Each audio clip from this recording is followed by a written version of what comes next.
So, this is our simple New Year preparation dito sa aming province. Yes, so we have here a fresh grapes, drinks, and also a cassava cake. And fruits. Yes, meron tayo ditong mga orange. At the same time, meron tayong wine. So, ito lang ka-simple yung aming preparations. And yung grapes namin, so matamis. Walang buto. And napakalutong. Yes, sobrang good for the health. And meron kaming one big biscuit.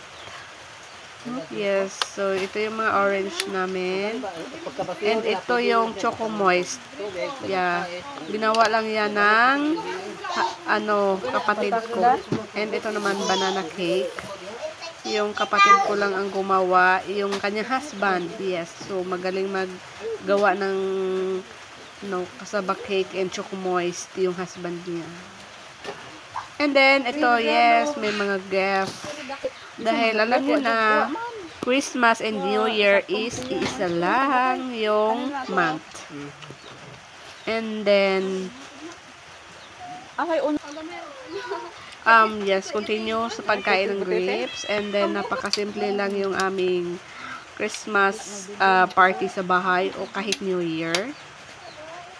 So, sobrang thank you sa sister ko sa kanyang binigay. And ito lang yung aming simple preparations for the New Year. So, welcome 2025. Ito lang yun. And then, ito yung mga hindi pa naluto. Lulutuin pa lang. So, yung biscuit namin is mix biscuit. Party mix. So, as you can see, yung mga biscuit is nagmi-mix. Hindi siya organized. Nasa one plastic lang siya. So, okay lang. Thank you, parents, sisters. And then, ito, sa kapatid ko. Mga binili niya. And, meron tayo ditong macaroni salad. Actually, complete ingredients naman. This is our simple preparation for New Year. Yeah. This is my favorite. And this one, si Papa nagluto. And super laki ng mga fish sa aking sister and spaghetti. So, yung spaghetti ko, dami naman yung sauce. So, ayan. Ito yung aming simple ulam. Yung preparations. Thank you sa cook.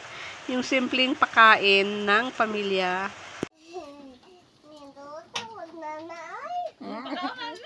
Nindot ko na kayo. Di, ang iya, magmukbang. Masyago. May kaman eh.